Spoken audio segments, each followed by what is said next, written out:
लक्ष्मीकान्तं कमलनयनं योगिनं वन्दे विष्णु भवनं सर्वलोकैकनाथनं।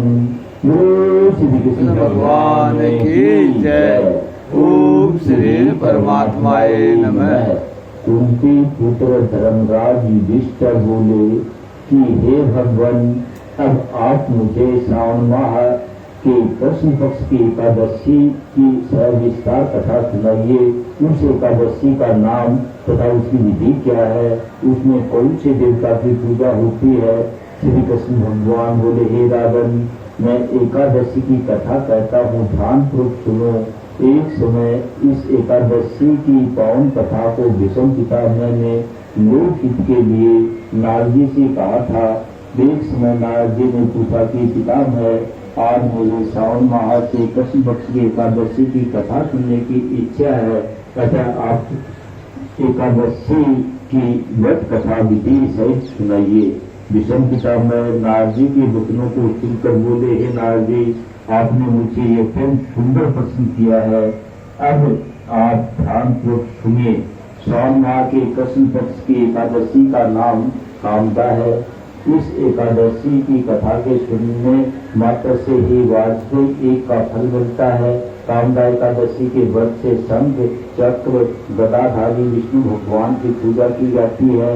जो मनुष्य इस एकादशी को दूध दीप नैवेद्य आदि से भगवान विष्णु की पूजा करते हैं, उन्हें गंगा स्नान के फल के भी बड़ा फल मिलता है।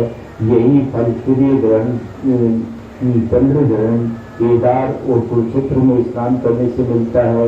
श्री विष्णु भगवान के पूजन का फल समुद्र और वन सहित पृथ्वी दान करने और सिंह राशि वालों को गोदावरी नदी में स्नान करने के फल से भी अधिक होता है। व्याप्ति पाठ में गंडक नदी में स्नान करने से जो फल मिलता है, वह फल भगवान की पूजा करने से मिल जाता है। भगवान की पूजा का फल श्रावण माह के कृष्ण पक्ष की एकादशी के फल के बराबर है। अतः भक्ति पूर्वक भगवान की पूजा न बन सके तो श्रावण माह के कृष्ण पक्ष की कामदा एकादशी का व्रत अवश्य करना चाहिए। आभूषण से युक्त बछड़ा से गोदान करने से जो फल मिलता है, वह फल कामदा एकादशी के व्रत से मिल जाता है।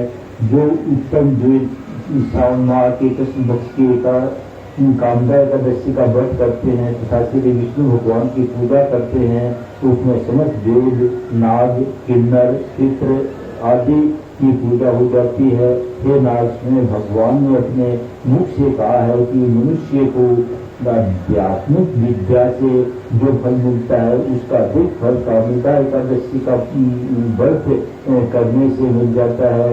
इस व्रत के करने से मनुष्य अंतिम समय अनेक दुखों से मुक्त हो यमराज तथा नरक के दर्शन नहीं करता। कामदा एकादशी के व्रत तथा रात्रि के जागरण से मनुष्य की कोई योनि नहीं मिलती और अंत में स्वर्गलोक हो जाता है।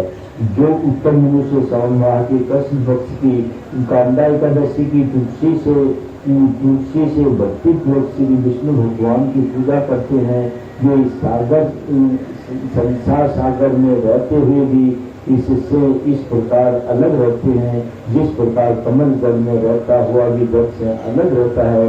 भगवान की तुलसी दल से पूजा करने का फल 1 भाग स्वर्ण और 4 भाग चांदी के दान के फल के बराबर है। श्री विष्णु भगवान दर्शन मोती, मणि, आभूषण आदि की अपेक्षा तुलसी दल से अधिक प्रसन्न होते हैं। जो मनुष्य भगवान को तुलसी दल से पूजा करते हैं, उनके समस्त पाप नष्ट हो जाते हैं। हे नारद, मैं स्वयं भगवान के अत्यंत प्रिय श्री तुलसी जी को नमस्कार करता हूँ। तुलसी के दर्शन मात्र से मनुष्य के समस्त पाप नष्ट हो जाते हैं और शरीर के स्पर्श मात्र से मनुष्य पवित्र हो जाता है। तुलसी जी को जल से स्नान कराने से मनुष्य की समस्त यातनाएं नष्ट हो जाती हैं। जो मनुष्य तुलसी जी की भक्ति पूर्वक भगवान के चरण कमलों में अर्पित करता है, उसे मुक्ति मिलती है। जो मनुष्य एकादशी के दिन भगवान के सामने दिए जलाते हैं, उनके पितर स्वर्गलोक में सुधा का पान करते हैं। जो मनुष्य भगवान के सामने घी या तिल के तेल का दीपक जलाते हैं उनको सूर्य लोक में भी सहस्त्रों दीपकों का प्रकाश मिलता है। इस व्रत के करने से ब्रह्म हत्या, ब्राह्मण हत्या आदि सभी के पाप नष्ट हो जाते हैं। इस लोक में सुख भोग कर अंतिम विष्णु लोक हो जाते हैं। इस कामिका एकादशी के महात्म्य के स्वर्ण पठन से मनुष्य सुलभ लोक को जाते हैं। गुरु श्री कृष्ण भगवान की जय। ओम श्री परमात्माए नमः।